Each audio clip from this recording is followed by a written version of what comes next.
Hello, my friends, and welcome to a new review of a movie I've just seen some weeks back, and it's called Spider-Man Across the Spider-Verse Part 1. That's right. This is going to be like a I should say it's a three-part movie because it started with Into the Spider-Verse, and now the second one really is called Across the Spider-Verse. So, without further ado, let me tell you about what I saw from this movie and what I read from the wiki. Now, from what I saw out of this whole movie, it was chaotic. It was the best kind of chaotic I've ever seen in a long time coming from Marvel. And that really says something right there. And as you can tell, this whole movie was basically about chaos. Because we have the following. The main focus was, at first, Miles adjusting to his life as Spider-Man, and at the same time, he's trying to adjust to the chaos that is being Spider-Man. Whereas, you fight bad guys on a daily basis, and you're trying to, at the same time, try to work out a medium between everyday life, between saving the city and, beating the bad guys. It's a tough job, but somebody has to do it, right? And on the opposite end, in another part of the universe, we have Gwen Stacy, who at one point is, or was, or however most people like to see it, is Miles' love interest. And of course, she's Spider-Gwen. However, she keeps the secret from her father to a certain extent and tries to be upfront and honest. Because just like Miles with his dad, Gwen has to deal with trying to do the same thing with her dad. Basically, they're both cops. They're both doing the same thing. They're trying to keep New York safe. It is their job. But sometimes the job can get very, very strenuous. So therefore, trying to balance between work and family, yeah, that's the choice of being a superhero. The reality of it is, you can't do it. You can try, but it does really kind of get on you. So they have a proper antagonist. That is the Spot. The Spot is seen in two dimensions between Miles and Gwen's dimensions. After finding out that he can basically create dimensions just out of sheer will, he decided to start some chaos. So he starts doing some dimension hopping. This in turn, of course, brings forth other Spider-Men into the mix. Therefore, Gwen is brought to Miles' side of the universe, in which the two, in some way, reminisce and rekindle what their relationship is, or was, or it's going to be. While at the same time, Miles is trying to formulate a balance between school, family, and of course being Spider-Man. And of course, versus what Peter has done, yeah, it's not easy. Once they get into the the meat and potatoes, which is the Spider Society, oh, some real shit is going down. And this is what I got, and this is where I kind of have mixed feelings about what the whole what it was like. It was like you have a good thing within, say, the first half. You find out who the threat is. You try to neutralize it in some form, and the way it worked out, yeah, it seemed to work out to a certain extent, but this dude can't escape at his own whim. So it takes 2099, India, Spider-Punk, as well as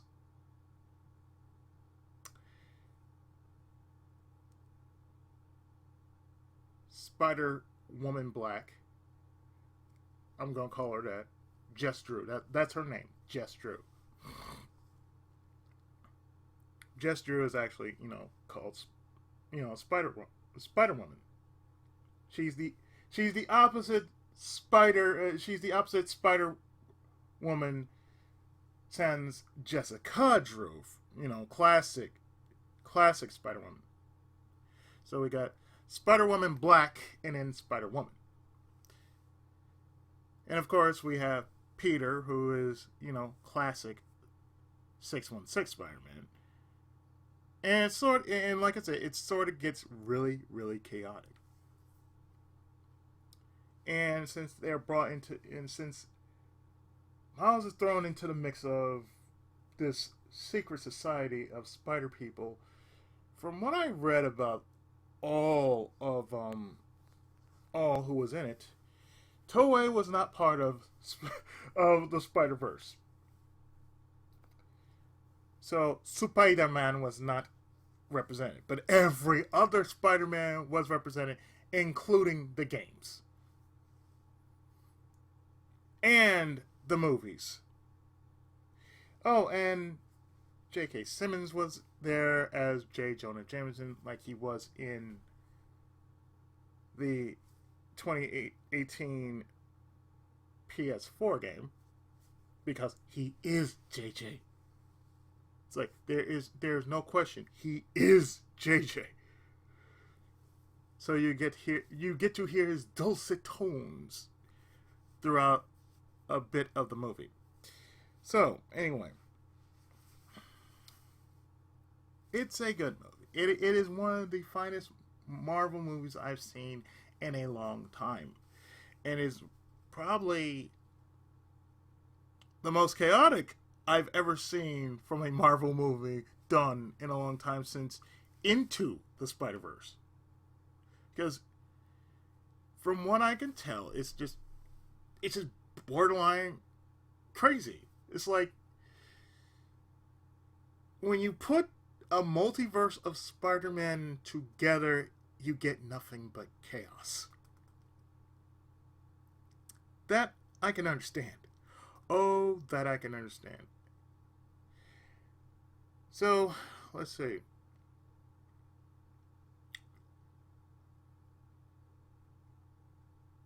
Let me see. What else can I tell you about it? Throughout the entirety of the movie, Miles is being chased throughout various dimensions, and he's being told that he wasn't supposed to be there. Done, and this is told by 2099 Miguel O'Hara. For you see, every Spider-Man has a catalyst to become Spider-Man. It takes a catalyst to become Spider-Man. And of course, for our very own 616 Spider Man, Peter Parker, it took his uncle to die. So he became Spider Man through that event. And the same would be for Miles Morales, in which he has to basically formulate a way, you know, into being Spider Man, but actually have a better resolve as Spider Man. He ends up being, he ends up getting flung into an alternate universe to where in this universe there is no Spider Man, but there is a Prowler.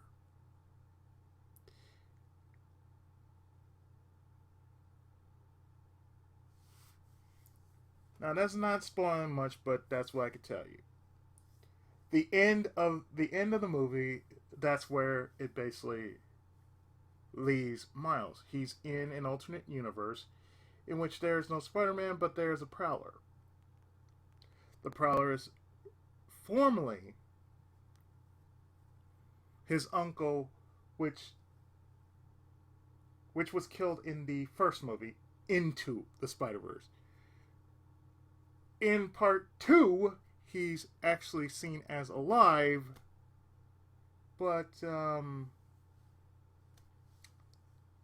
his father is his father is gone. Mother has basically moved on and apparently got married to his uncle or something like that. I think that's what happened. She remarried to her to his uncle, and therefore there was no catalyst to become Spider-Man, but instead the Prowler, in which Miles meet this world's version of the Prowler.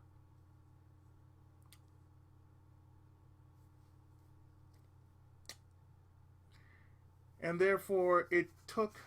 I'm not going to spoil who the Prowler is. You're going to have to figure that out yourself. If you've seen the movie, you know who the Prowler is. But at the very end of the movie, Gwen has assembled a team of the Spider-Men from the first movie. So that means Noir, Spider-Ham, 616, in which they call him Peter B. Parker, Peter Ben Parker, but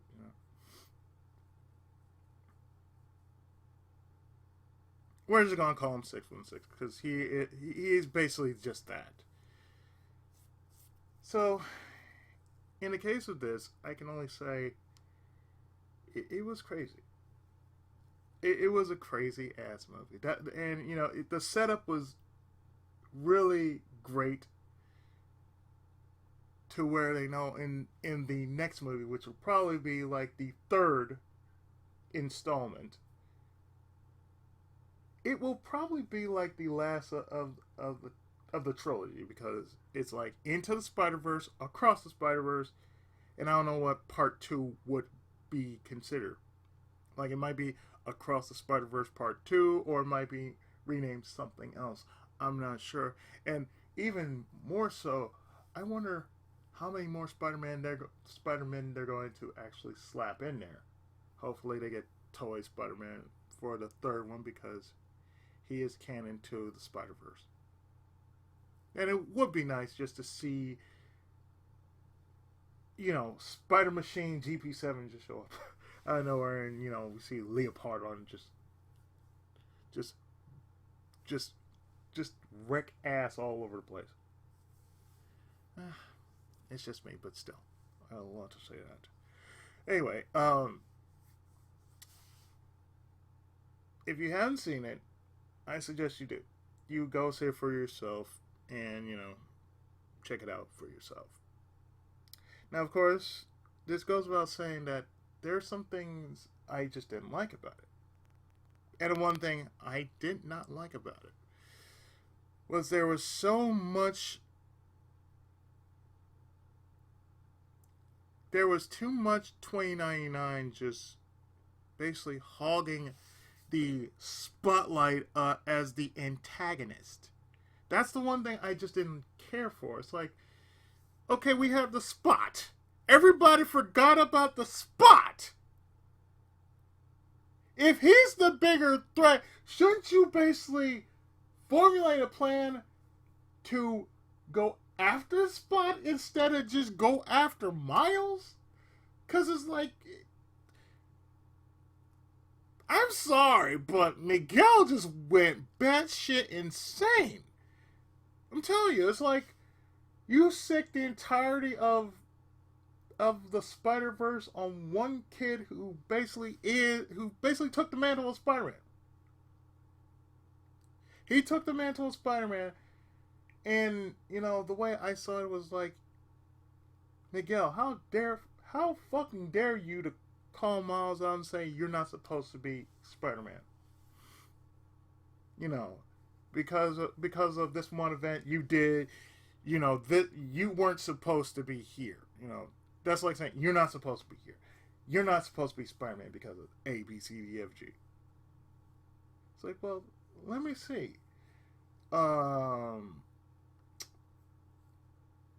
It happened, okay? I mean, shit, I'm playing 2018 Marvel Spider-Man on stream. And one of the three people you actually do cycle through happens to be Miles. Because guess what? In order is going to be the following: Spider-Man, Miles Morales Spider-Man, and Spider-Man 2. And I've played many Spider-Man games in my time. Because I remember before anything else was going on, I was listening to the Game Boy version of the 1966 Spider-Man.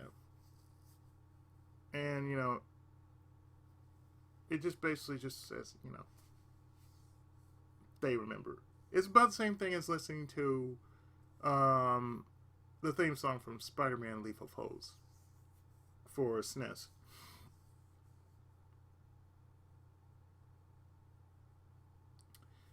I feel in the interest of fairness, with 2099, they could have easily pulled back. I mean, really just yanked him just straight out of that power thing, because he was in a major power trip, and for a Spider-Man, that's a bit too much. It's like, okay, this could have been handled so much better. As even with Spider-Woman Black, I'm still gonna call her that because so we know it's Spider-Woman, but still, it's like you call her Jess or Spider-Woman Black. I'm gonna call her Spider-Woman Black anyway. It's basically, it was too mission based, but at the same time, it's like, if he's part of this, shouldn't you, as one Spider-Man to another, just share with him what you need to know about being Spider-Man? I would have felt, if you're gonna do that, if you're gonna treat this right, this is the one thing I would have done. If I was a Spider-Man in that Spider Society, the first thing I would want to know is the rules and regulations about being Spider-Man. That means you share your backstory. You share your backstory with the newest kid on the block. And let's say Miles is the new kid on the block. He's had his very own share of adventures and whatnot, but there's some things he do not know yet, and wouldn't mind just sharing some experience and saying, well, this is what you need to know that others don't tell you about. Da da da da da da da da. Instead of just, basically calling him a threat. No, no, no, no, no. He's not a threat. He wants to know what the hell's going on and how can he go about stopping it. Because it was too much about canons and continuity. I'm like, okay, first off, you've gone way too far. Bring it back. That's all I felt like the entire time when 2099 was going off a tangent. I'm like, okay, yeah, come on, man, just dial it down, like from 50 to about say 5. It's like that's too insane. You basically sicked the entirety of Spider-Man onto one kid, and it's like even for Gwen, I'm like, okay, Gwen, you know what? You need to do something about this. You need to save that boy. So the same thing with Peter. Save that boy. So the two people you will want to have on your side, you need to save him. So not take 2099's side. No, save him. The time that he basically says, I know what I'm doing, I'm like, no. 2099, you're starting to act like Batman, okay? You're starting to act like overly impulsive, brooding Batman. Basically, you don't get out, you need to get out of that cave, man. You've been into the cave far too deep, or maybe it's that vampire thing kicking in, but still, I'm like, I don't care if it's a vampire thing kicking in. I'm like, that's a trait you can basically say, okay, you can override that, but still, it's like you need to dial that shit down, man, please.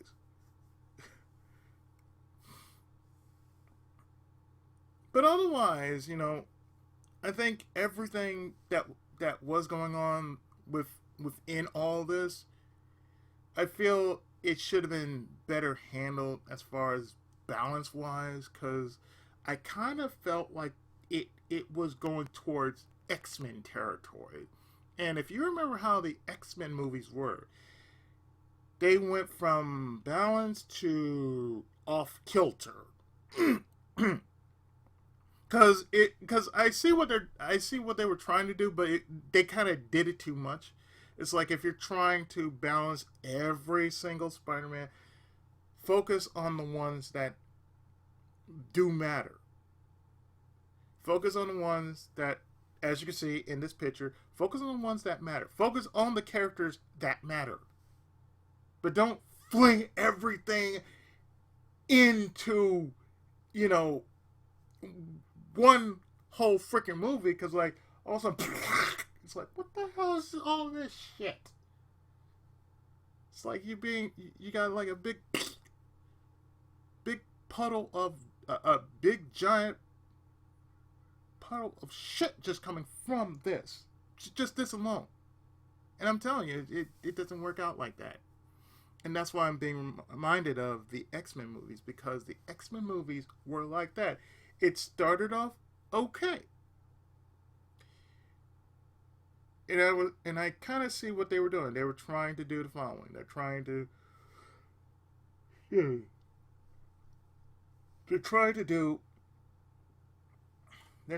say, oh, well, we want to show you everything there is about Spider-Man. Like, you can't do that. So basically, had this would have been done better. Okay, this world Spider-Man got eliminated. The Spider-Man that turned into a lizard, yeah, that happened. I said, I never knew that could exist. I said, okay, this Peter Parker is not the Peter Parker we know. So this one tampered with something he shouldn't have. And at first, I was thinking the Spot was like another Spider-Man myself, because I'm like, okay, if he's a scientist, trust me, I already read up on the guy, but I was thinking, okay, he has that scientific mindset of Peter Parker, but he's a bit unhinged.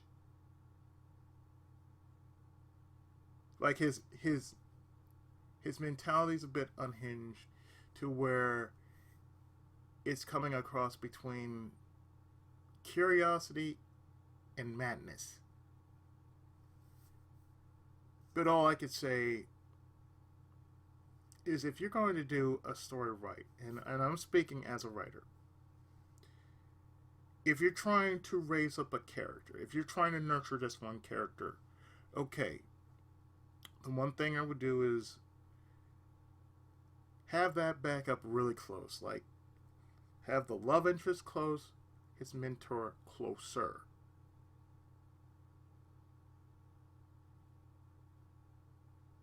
The rivalry, I would have done this. For $29.99, I would have made that instant rivalry. Instead of whatever the hell that was. It's like, basically, I have age. I mean, I have experience versus age. There could have been some kind of, respect for, for Miles being who he is. Instead, just like, basically lambasting his character and just saying, you didn't do this, you're not supposed to. It's like, no. And plus, that should have been Peter's job. Peter's job is the mentor, so therefore, he should impart the knowledge of Spider-Man onto Miles. As for Jess Drew, yeah, you did your part, lady, okay? And,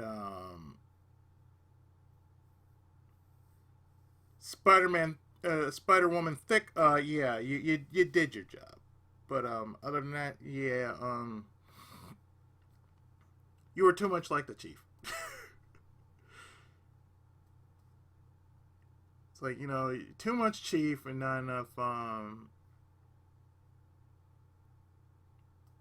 teacher. And I could say, for what Miles has been going through, the only thing he wants is a break.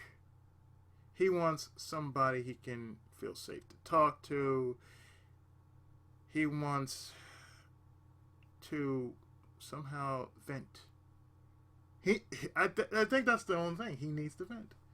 But it's kind of hard because, oh hey, his parents are pushing him.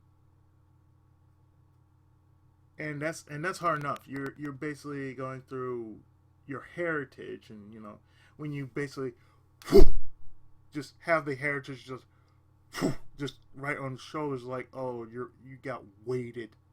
You basically got weights on your shoulders. Like, you can't really do much. Like, you're stunted in some way. So you got all this with the responsibilities of this and the heritage thing, and it's just too much for Miles. I understand that. But aside from everything else, like I said, my only changes would have been, I would have made him grow first. First and foremost, grow into Spider-Man. Grow into knowing what it's about. Instead of basically straight up character assassination.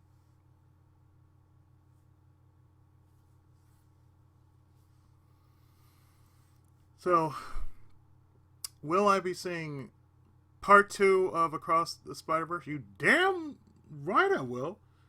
You bet your sweet ass I will go see part 2, because it already has that setup. I'm like, I watched it.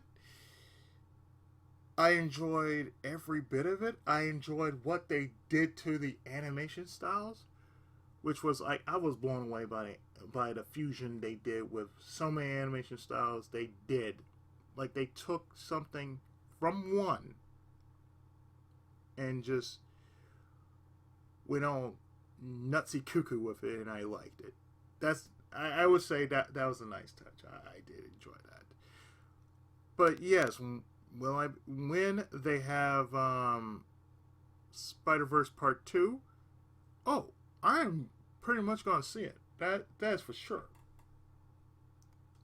And when they have it, oh, that's probably gonna be 2024, if not 2025. I'm pretty sure it's gonna be 2024, around the same time that this came out, which was in June.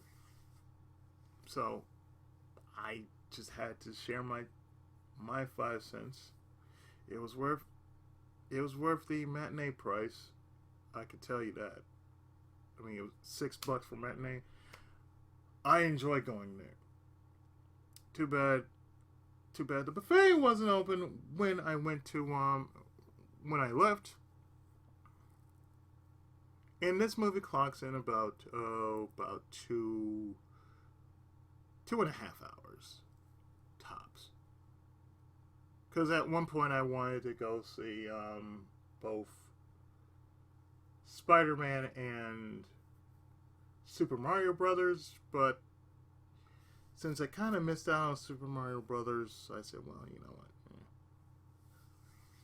Maybe next time. Or I can always wait till, they have it out on DVD. Whichever comes first. But anyway, I thought I would share this review about this movie I saw, and I could tell you it is worth the watch. Despite everything that I've said, it is worth the watch. It is worth the money to go see the movie. If you have not done seeing this movie, go see it. Go check it out for yourself. Sit down, enjoy it. Don't even try to think about what the story is. It's Spider-Man, y'all. And, Spider-Man's world is always chaotic, so there's that too. So with that said, I have been your friendly neighborhood Tenkaichi, and this was my review. I'm partially tired. This was my review of Spider-Man Across the Spider-Verse. And next time, something else. So take care, and I'll see you with more great content in the future. So until then, later.